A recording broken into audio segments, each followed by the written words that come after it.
Hello குட்டீஸ் and எல்லாருக்கும் என்னுடைய வணக்கம். நான் உங்கள் வித்யா. இது வித்யா மீனின் கதைகள். ஒரு சிறிய வியாபாரிக்கும் 40 திருடர்களுக்கும் இடையில் நடந்த ஒரு சுவாரஸ்யமான கதை தான் அலிபாபாவும் 40 திருடர்களும். இந்த கதையை நீங்கள் நிறையா தடவை கேட்டு ரசிச்சிருப்பீங்க. இன்னைக்கு என்னோட வெர்ஷன் ஆஃப் ஸ்டோரியை என் ஸ்டைலில் உங்ககிட்ட நான் சொல்ல போகிறேன். என்னோட வாய்ஸ், கதை அண்ட் நான் கதை சொல்கிற விதம் உங்களுக்கு பிடிச்சிருந்தா லைக், ஷேர் அண்ட் சப்ஸ்கிரைப் பண்ணுங்கள். மறக்காமல் உங்கள் ஃபீட்பேக்கை கமெண்ட்டில் சொல்லுங்கள். ஓகே, இப்போ நம்ம அலிபாபாவோட உலகத்துக்குள்ளே போய் என்ன நடக்குது அப்படிங்கிறத நம்ம தெரிஞ்சுக்கலாம். ஒரு ஊரில் அண்ணா தம்பி 2 பேர் வாழ்ந்துட்டு வராங்க. அலிபாபா, காசிம்.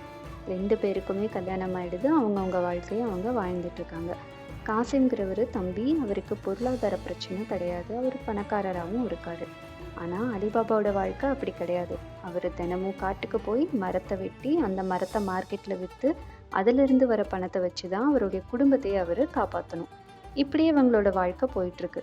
ஒரு நாளைக்கு வழக்கம் போல் அலிபாபா காட்டில் போய் மரத்தை வெட்டிக்கிட்டு இருக்காரு. அப்போ தூரத்துல இருந்து குதிரைகள் வர சத்தம் கேட்குது. ஒரு குதிரை 2 குதிரை கிடையாது, 40 குதிரைகள் வர சத்தம் கேட்குது. இதை கேட்டு பயந்த அலிபாபா பக்கத்தில் இருக்கிற ஒரு பெரிய மரத்துக்கு பின்னாடி போய் ஒளிஞ்சிடுறாரு. அங்கிருந்து என்ன நடக்குது அப்படிங்கிறத கவனிச்சுக்கிட்டே இருக்காரு. அந்த குதிரையில் வந்த அத்தனை பேரும் ஒரு பெரிய மலைக்கு பக்கத்தில் குதிரைகள் எல்லாத்தையும் நிப்பாட்டிட்டு இறங்குறாங்க. அவங்க எல்லாரும் கொள்ளைக்காரங்க. அதிலிருந்து அந்த கூட்டத்தோட தலைவன் அந்த பெரிய மலைக்கு முன்னாடி வந்து நின்று மந்திரத்தை சொல்கிறான். திறந்துடு சீசேம் அப்படின்னு சொன்னதும் அங்கே இருக்கிற பாறை ஒரு பக்கமாக நகர்ந்து குகைக்குள்ளே போகிறதுக்கான வழியை விடுது. இவங்க எல்லாரும் உள்ளே போய் இவங்க கொள்ளையடிச்ச பணத்தை, தங்கத்தை எல்லாத்தையும் உள்ளே பத்திரமா வச்சுட்டு வெளியில் வந்துடுறாங்க. இப்போ மறுபடியும் அந்த கூட்டத்தோட தலைவன் மந்திரத்தை சொல்கிறான். மூடிடு சீசேம் அப்படின்னு சொன்னதும் அந்த பாறை அந்த குகையை மறைச்சிருது. இவங்க அதுக்கப்புறம் எல்லாரும் கிளம்பி போயிடுறாங்க. இதை எல்லாத்தையும் அலிபாபா பார்த்துக்கிட்டே இருக்காரு. அவங்க கிளம்பி போனதுக்கப்புறம் அலிபாபா திருப்பி அந்த மலைக்கு முன்னாடி வந்து நின்று மந்திரத்தை சொல்கிறாரு. மந்திரத்தை சொன்னதும் அந்த பாறை ஒரு பக்கமாக நடந்து குகைக்குள்ளே போகிறதுக்கான வழியையும் விட்டுருது. இவர் உள்ளே போய் அப்படியே உறைஞ்சி போய் நிற்கிறாரு. ஏன்னா இவர் வாழ்நாளில் அவ்வளோ தங்கம், காசு, வைரம், வைடூரியம் பார்த்ததே இல்லை. அதெல்லாம் பார்த்துட்டு அப்படியே உறைஞ்சி போய் நின்னதும் அவருக்கு என்ன பண்ணுறதுன்னு தெரியல. ஒரு வினாடிக்கு அப்புறம் அவருக்கு இது கனவில்லை, நினைவு தான். நம்ம இங்கே ரொம்ப நேரம் இருந்தோம் அப்படின்னா நம்மளோட உயிருக்கும் ஆபத்தாயிடும். அதனால் நம்ம இங்கே இருக்கிற தங்கத்தில் கொஞ்சம் தங்கத்தை எடுத்துகிட்டு நம்ம வீட்டுக்கு போயிடலான்னு சொல்லிட்டு அவர் அவசரமாக வீட்டுக்கும் வந்துடுறாரு. வீட்டுக்கு வந்ததும் அவர் மனைவி கிட்ட காட்டில் நடந்த அத்தனை விஷயத்தையும் சொல்கிறாங்க. சொல்லிட்டு இங்கே பாரு இவ்வளோ தங்கம் இருக்குன்னு காமிக்கிறாரு. இதை எல்லாத்தையும் கேட்டுட்டு இருந்த மனைவிக்கு ஆச்சரியமாகவும் இருக்குது, அதே சமயத்தில் சந்தோஷமாகவும் இருக்குது.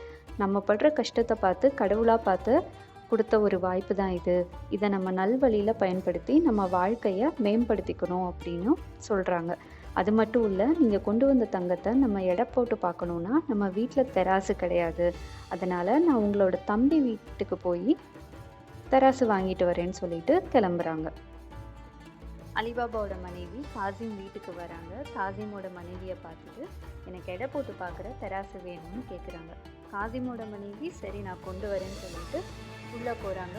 ஆனால் இவங்களுக்குள்ள ஒரு கேள்வி, இவங்க வீட்டில் அப்படி என்ன தான் வச்சுருக்காங்க எடை போட்டு பார்க்குறதுக்கு தெராசு கேட்குறாங்கன்னு யோசிச்சுட்டே போய் தெராசு எடுக்கிறாங்க. அப்போ இவங்களுக்கு ஒரு யோசனை தோணுது. அந்த தெராசில் இருக்கிற வெயிட்டில் கொஞ்சமாக வெள்ளத்தை தடவி கொடுத்து விட்டுடுறாங்க. அலிபாபாவோட மனைவி அதை வாங்கிட்டு வந்து எடை போட்டு பார்த்துட்டு திருப்பி கொண்டு வந்தே கொடுத்துட்டு போயிடுறாங்க. இப்போது காசிமோட மனைவி அந்த தெராசில் இருக்கிற வெயிட் எடுத்து செக் பண்ணி பார்க்குறாங்க. ஏன்னா அந்த வெள்ளத்தை தடவிருக்காங்க இல்லையா, ஸோ அவங்க என்ன எடை போட்டிருந்தாலும் ஏதாவது 1, 2 வந்து ஒட்டிக்கிட்டு வந்திருக்கும் அப்படின்னு சொல்லிட்டு செக் பண்ணி பார்க்குறாங்க. அதில் ஒரு தங்க நாணயம் வந்து ஒட்டிக்கிட்டு இருக்கு. இப்போ அவங்களுக்கு லைட்டாக விஷயம் தெரிஞ்சிருச்சு. ஏதோ ஒரு புதையல் அவங்களுக்கு கிடைச்சிருக்கு. நம்ம இது சும்மா விடக்கூடாது. நம்ம வந்து நம்ம வீட்டுக்கார்ட்ட சொல்லி அதிலிருந்து பங்கு வாங்கணும்னு சொல்லிட்டு காசிமை பார்த்து விஷயத்த சொல்கிறாங்க. இப்போ காசிம் என்ன பண்ணுறாரு, பேராசையில் அலிபாபா வீட்டுக்கு போய் அலிபாபா கிட்ட விஷயத்த கேட்குறாரு. அலிபாபா எல்லா விஷயத்தையும் சொல்லிடுறாங்க. அலிபாபா கிட்ட இருந்து விஷயத்தை கேட்டு தெரிஞ்சதும் காசிம் வீட்டுக்கு போய் படுத்து தூங்கிடுறாரு. விடிய காலையிலேயே எழுந்திரிச்சு அவர் காட்டுக்கு போயிட்டு அந்த மலைக்கு முன்னாடி நின்று மந்திரத்தை சொல்கிறாரு. மந்திரத்தை சொன்னதும் வழக்கம் போல் பாறை குகைக்குள்ளே போகிறதுக்கான வழியை விட்டுருக்கு. இவர் உள்ளே போகிறாரு. உள்ளே போயிட்டு அங்கே இருக்கிற தங்கம், வைரம், வைடூரியம், பணம், காசு எல்லாத்தையும் பார்த்து சந்தோஷமாக அப்படியே அதை எடுத்து எடுத்து பார்த்துட்டு இருக்காரு. அப்புறம் கொஞ்ச நேரம் கழிச்சு அதை எல்லாத்தையும் பையில போட்டுட்டு கிளம்பலான்னு கிளம்புறாரு. ஆனா இப்போ அவரு மந்திரத்தை சொன்னா மட்டும்தான் குகையில இருந்து வெளியில வர முடியும். அவரு மந்திரத்தை மறந்துடுறாரு. என்னென்னமோ சொல்லி பார்க்கறாரு. ஒரு பிரயோஜனமும் இல்ல. இந்த சமயம் பார்த்து கொள்ளைக்காரங்க வந்துடுறாங்க. கொள்ளைக்காரங்க வந்து மந்திரத்தை சொன்னதும் பாறை திறந்து குகைக்குள்ள போறதுக்கான வழியை விட்டுடுது. இவங்க எல்லாரும் உள்ள போறாங்க. உள்ள போனா காசிம் வந்து நிக்கிறத பார்த்துட்டு இவங்களுக்கு ஒரே அதிர்ச்சி. இப்ப கூட்டத்தோட தலைவனுக்கு கோவம் வந்துடுது. இவன் யாருன்னே நமக்கு தெரியாது. இவன் உயிரோட வெளியில போனா நமக்கு தான் ஆபத்து. அதனால இவனை இங்கேயே கொன்னு துண்டு துண்டா போட்டுருங்கன்னு அவன் கூட்டாளிகளுக்கு உத்தரவிடுறாரு. அவனோட கூட்டாளியும் அதே மாதிரி காசிமை கொண்டு துண்டு துண்டா அங்கங்க போட்டுட்டு இவங்க கொள்ளையடிச்சிட்டு வந்த பணத்தையும் அங்கேயே பத்திரமா வச்சுட்டு திரும்பி கிளம்பி போயிடுறாங்க. இப்போ காசிமோட மனைவி வந்து ரொம்ப நேரம் ஆகியும் நம்ம வீட்டுக்காரர் வரலைன்னு சொல்லிட்டு ரொம்ப வருத்தமா உட்காந்து அழுதுட்டு இருக்காங்க. உடனே அவங்க அலிபாபாவை பார்த்து விஷயத்தையும் சொல்றாங்க. இப்ப அலிபாபா வந்து கவலைப்படாதன்னு காசிமோட மனைவிக்கு ஆறுதலை சொல்லிட்டு நான் போய் காட்டுல என்ன ஆச்சுன்னு பார்த்துட்டு வரேன்னு சொல்லி கிளம்பி போறாரு. அலிபாபா காட்டுக்கு வராரு. வந்து பாறைக்கு முன்னாடி நின்று மந்திரத்தை சொல்லிட்டு குகைக்குள்ளேயும் போயிடுறாரு. உள்ள போய் பார்த்தா அங்க அவருடைய தம்பியை கொன்னு தலை தனியா கை தனியா கால் தனியா அங்கங்க போட்டுக்கிறத பார்த்துட்டு ஸ்தம்பிச்சு போய் நிக்கிறாரு. என்னாலதான் என் தம்பிக்கு இப்படி ஆயிடுச்சுன்னு ரொம்ப வருத்தப்பட்டுட்டு இருக்காரு. கொஞ்ச நேரம் கழிச்சு மனசை தேத்திக்கிட்டு அவருடைய உடல் எல்லாத்தையும் எடுத்து பையில போட்டுட்டு வீட்டுக்கு வந்துடுறாரு. வீட்டுக்கு வந்ததும் அவருடைய மனைவி கிட்டையும் காசிமோட மனைவி கிட்டையும் காட்டுல நடந்த எல்லா விஷயத்தையும் சொல்லி வருத்தப்பட்டுட்டு இருக்காரு. இதை எல்லாத்தையும் அவங்க வீட்டுல வேலை பார்த்துட்டு இருக்கிற மரிஜானாங்கிற பொண்ணு கேட்டுட்டு அவங்களுக்கு உதவணுங்கிற நல்ல எண்ணத்துல அலிபாபா கிட்ட வந்து பேசுறாங்க. ஐயா, எனக்கு ஒரு யோசனை தோணுது. நான் போய் செருப்பு தைக்கிறவரை கூட்டிட்டு வரேன். அவரை வச்சு இவருடைய உடம்பு எல்லாத்தையும் நம்ம தைச்சிடலாம். அதுக்கப்புறம் நான் ஊருக்குள்ள போயிட்டு என்னோட ஐயா உடம்பு சரியில்லாம இருந்தாரு, அதனால இறந்துட்டாருன்னு சொல்லி சமாளிச்சுக்கலாம்னு சொல்றாங்க. அலிபாபாக்கு இது ஒரு நல்ல ஒரு யோசனையா தோன்றனால சரி அப்படியே பண்ணிடலாம் அப்படின்னு சொல்றாரு. இப்ப மரிஜானா செருப்பு தைக்கிறவரை வந்து பாக்குறாங்க. அவர் பேர் வந்து முஸ்தபா. அவர்கிட்ட விஷயத்த சொல்றாங்க. ஆனா முஸ்தபா வந்து முடியாது, நான் செய்யவே மாட்டேன் அப்படின்னு சொல்லிடுறாரு. இப்ப மரிஜானா என்ன பண்றாங்கன்னா, நான் உங்களுக்கு 2 தங்க நாணயம் தரேன், நீங்க வந்து எனக்கு இந்த உதவியை செஞ்சு கொடுத்துருங்கன்னு சொன்னதும் முஸ்தபாக்கு தங்க நாணயத்தை பார்த்ததும் ஆசை வந்துடுது. சரி, நான் வந்து செஞ்சு தரேன்னு சொல்லிடுறாரு. மரிஜானா முஸ்தபாவோட கண்ணை கட்டி வீட்டுக்கு கூட்டிட்டு வந்து விட்டுடுறாங்க. அவரும் தைச்சு கொடுத்துட்றாரு. திருப்பி கண்ணை கட்டி அவருடைய இடத்துலயே கொண்டு வந்து மரிஜானா விட்டுட்டு வீட்டுக்கு வந்துடுறாங்க. இப்போ மரிஜானா ஊருக்குள்ள போயிட்டு என்னோட ஐயா தவறிட்டாரு, உடம்பு சரியில்லாம இருந்தாரு, இப்போ தவறிட்டாருன்னு சொல்லி காரியம் எல்லாத்தையும் முடிச்சுட்டு அலிபாபா வீட்லயே வந்து வாழ்றாங்க. காசிமோட மனைவியும் மரிஜானாவும் அலிபாபாவோட வீட்லயே வந்து வாழ்ந்துட்டு இருக்காங்க. கொஞ்ச நாள் கழிச்சு இந்த கொள்ளை கூட்ட தலைவனும் கொள்ளையர்களும் அவங்க கொள்ளையடிச்ச பொருளை வந்து குகைக்குள்ள வைக்கணும்னு காட்டுக்குள்ள வராங்க. உள்ள வந்து குகைக்குள்ள வந்து பார்த்தா காசிமை காணோம். இப்ப கொள்ளை கூட்ட தலைவனுக்கு சந்தேகம் வருது. நம்மளோட ரகசியமான இடம் வேற யாருக்கோ தெரிஞ்சிருச்சு, அவனை கண்டுபிடிச்சு நம்ம கொல்லணும், இல்லைன்னா நமக்கு ஆபத்து அப்படின்னு சொல்லிட்டு அவன் கூட்டத்துல உள்ள ஒருத்தனை கூப்பிட்டு நீ போய் யாரு என்னன்னு விவரம் தெரிஞ்சுக்கிட்டு வான்னு சொல்லி அனுப்புறாரு. அவன் வந்து வியாபாரி மாதிரி வேடம் போட்டு ஊருக்குள்ள வரான். 2-3 நாள் அங்கேயே சுத்துறான். அப்ப வந்து முஸ்தபாவை பார்க்கறான். முஸ்தபாவை பார்த்து பரிதாபப்பட்டு முஸ்தபாவை கிட்ட கேட்குறான், ஐயா, நீங்க காலையில இருந்து சாயந்தரம் வரைக்கும் செருப்பு தைச்சுக்கிட்டே இருக்கீங்களே, உங்களுக்கு கண்ணு வலிக்காதா அப்படின்னு. இப்ப முஸ்தபா சொல்றாரு, தம்பி, என் கண்ணு நல்லா இருக்கு, எனக்கு ஒரு பிரச்சனையும் இல்லை, நான் ரொம்ப சந்தோஷமா வாழ்ந்துட்டு இருக்கேன்.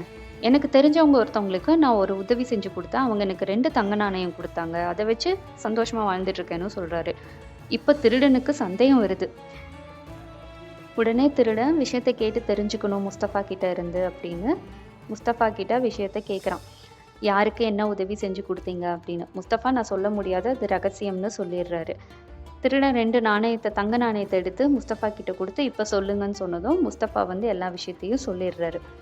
அது மட்டும் இல்ல, நான் உனக்கு இன்னும் 2 தங்க நாணயம் தரேன், எனக்கு அந்த வீடை காமிச்சு கொடுன்னு திருடன் கேட்குறான். அதுக்கு முஸ்தபா சொல்றாரு, என்னால இதுதான் வீடுன்னு காமிச்சு கொடுக்க முடியாது, ஏன்னா என்னை கண்ணை கட்டி கூட்டிட்டு போயிட்டாங்க, ஆனா நான் எந்த திசையில போனேன் அப்படிங்கிறத கணிச்சு வச்சிருக்கேன், அதை வச்சு நான் உங்களுக்கு வீடை காமிச்சு கொடுக்குறேன்னு முஸ்தபா சொல்றாரு. இவனும் சரின்னு சொல்லிட்டு முஸ்தபாவை கூட்டிட்டு போய் இதுதான் அந்த வீடு அப்படின்னு காமிச்சு கொடுத்துட்டு முஸ்தபாவும் வந்துடுறாரு.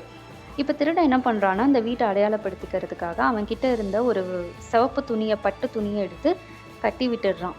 வீட்டு வாசலுக்கு முன்னாடி கட்டி விட்டுட்டு அவன் போயிடுறான். இது எல்லாத்தையும் மரிஜானா கவனிச்சுட்டாங்க. அவங்க என்ன பண்றாங்க அப்படின்னா, அதே மாதிரி துணியை எடுத்து பக்கத்துல உள்ள எல்லா வீட்லயும் கட்டி விட்டுட்டு வீட்டுக்கு போயிடுறாங்க. இதுக்கு நடுவுல அந்த திருடன் கொள்ளக்கூட்ட தலைவன பார்த்துட்டு எல்லா விஷயத்தையும் சொல்றான். தலைவன் என்ன சொல்றாரு அப்படின்னா, "இன்னைக்கு நைட்டு நம்ம போய் அலிபாபாவ கொன்னுட்டு வந்துரணும்" அப்படின்னு சொல்லிர்றான். எல்லாரும் வராங்க. வந்து பார்த்தா எல்லா வீட்லயும் ஒரே அடையாளம். அந்த சிவப்பு துணி ஒரே அடையாளமா இருக்கு. கொள்ளக்கூட்ட தலைவனுக்கு கோவம் வந்துருது. கோவம் வந்துட்டு அந்த திருடன அங்கேயே கொன்னுடுறான். இப்ப இன்னொரு திருடன கூப்பிடுறான். அவன கூப்பிட்டு, "நீயும் வந்து அந்த முஸ்தஃபாவ பார்த்து விஷயத்த கேட்டு தெரிஞ்சுட்டு வா. சரியான வீடு எதுன்னு பார்த்துட்டு வான்னு" அனுப்பிச்சு வைக்கிறான். அவனும் முஸ்தஃபாவ பார்க்குறான். 2 தங்க நாணயத்த குடுக்குறான். அதே மாதிரி வீட்டையும் காமிச்சு குடுத்துட்டு முஸ்தஃபா போயிடுறாரு. இவன் என்ன பண்றான்னா, சிவப்பு பெயிண்ட் எடுக்குறான். அத வந்து இன்டூ மார்க் மாதிரி அலிபாபா வீட்டு கதவுல போட்டுட்டு போயிடுறான். மறுபடியும் மரிஜானா இத கவனிச்சுட்டு எல்லார் வீட்லயும் அதே அடையாளத்த போட்டுட்டு வந்துடுறாங்க. அந்த அன்னைக்கு ராத்திரி கொள்ளக்கூட்ட தலைவனும் அவனோட கூட்டாளிகளும் அலிபாபாவை கொல்றதுக்கு வர்றாங்க.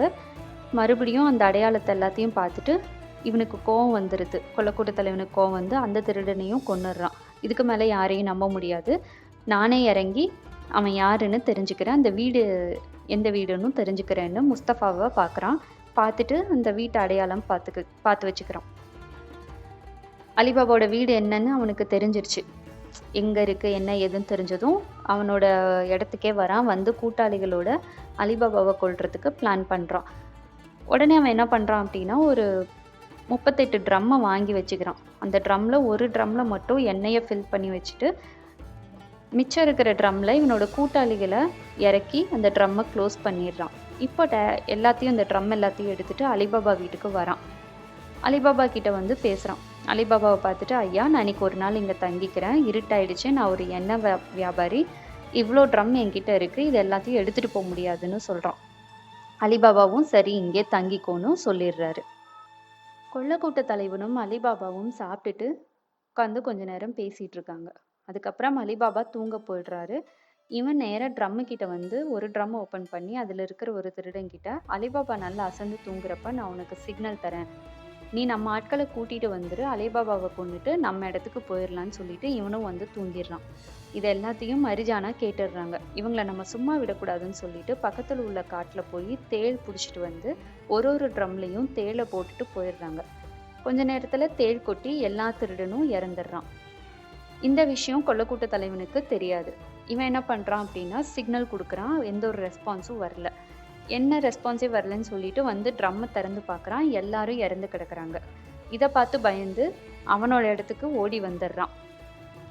ஆனால் அவன் தோல்வியை ஏற்றுக்கவே முடியல. அவன் கூட்டாளியையும் அழிச்சிட்டாங்க. நான் எவ்வளோ பெரிய கூட்டத்துக்கு தலைவன், என்னையே பயந்து ஓட வச்சிட்டான் இந்த அலிபாபா. அவனை நான் சும்மா விடக்கூடாது அப்படின்னு சொல்லிட்டு அவனை கொல்றதுக்காக மறுபடியும் பிளான் போடுறான். கொஞ்ச நாள் கழிச்சு அவன் அலிபாபாவோட வீட்டு பக்கத்துலேயே துணி வியாபாரி மாதிரி வந்து துணிக்கடையை போட்டு அங்கேயே கொஞ்ச நாளைக்கு வாழ்ந்துட்டு இருக்கான். இந்த சமயத்துல தான் அலிபாபாவோட பையனுக்கும் இவனுக்கும் நட்பு ஏற்படுது. நெருக்கமான நட்பா இருக்கு. கொஞ்ச நாள் கழிச்சு இந்த அலிபாபாவோட பையன் இந்த கொள்ளக்கூட்ட தலைவனை வீட்டுக்கு சாப்பிட கூப்பிடுறான். கொள்ளக்கூட்ட தலைவன் வந்து ஒரு கண்டிஷன் சொல்றான். "நான் வரேன், ஆனா உப்பு இல்லாம தான் சாப்பிடுவேன். நீ எனக்கு உப்பு இல்லாம சமைச்சு போடணும்" அப்படின்னு சொல்றான்.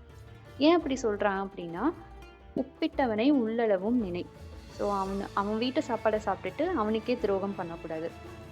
அதனால நான் உப்பில்லாமல் தான் சாப்பிடுவேன் அப்படின்னு முடிவெடுக்கிறான்.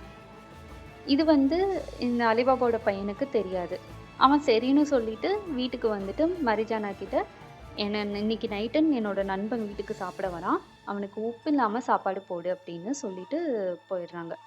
மரிஜானாவும் உப்பு இல்லாமல் சமைச்சு வைக்கிறாங்க. கொள்ளக்கூட்ட தலைவன் வரான். மரிஜானா தான் பரிமாறுறாங்க. பரிமாறுறப்போ கொள்ளக்கூட்ட தலைவன் கிட்ட கத்தி இருக்கிறத கவனிச்சிடுறாங்க. அவங்களுக்கு சந்தேகம் வந்துடுது. சரி, இவன் வந்து அந்த கொள்ளக்கூட்ட தலைவனாக தான் இருக்கணும், அன்னைக்கு தப்பிச்சு ஓடிட்டான், நம்மளை கொலை பண்றதுக்காக தான் திருப்பி வந்திருக்கான்னு சொல்லிட்டு அலிபாபா கிட்ட போய் பேசுறாங்க. "நான் வந்து இன்னைக்கு நம்ம வீட்டுக்கு விருந்தாளி வந்திருக்காங்க, அவங்க முன்னாடி டான்ஸ் ஆடணும்" அப்படின்னு சொல்றாங்க. அலிபாபாவும் சரின்னு சொல்லிடுறாரு. மரிஜானா நடனமாட தயாராகிறாங்க. மரிஜானா ரொம்ப நேரம் நடனம் ஆடுறாங்க. சரியான சந்தர்ப்பமா பார்த்து கொள்ளக்கூட்ட தலைவன் கிட்ட இருக்கிற கத்தி எடுத்து அவனையே கொன்னுடுறாங்க. இதை பார்த்த அலிபாபாவுக்கு கோவம் வருது. மரிஜானாவை சத்தம் போடுறாரு. "நீ வந்து என்ன காரியம் பண்ணி வச்சிருக்க? இவர் வந்து நம்ம வீட்டு விருந்தாளி, அது மட்டும் இல்லை என்னுடைய மகனுடைய நண்பனும் கூட" அப்படின்னு சத்தம் போடுறாரு. அப்போ மரிஜானா சொல்றாங்க, "இவன் வந்து விருந்தாளி கிடையாது, இவன் நம்ம எல்லாரையும் கொலை பண்றதுக்காக வந்திருக்கிற அந்த கொள்ளக்கூட்ட தலைவன்" சொல்லி அவனுடைய வேஷத்தை கலைக்கிறாங்க.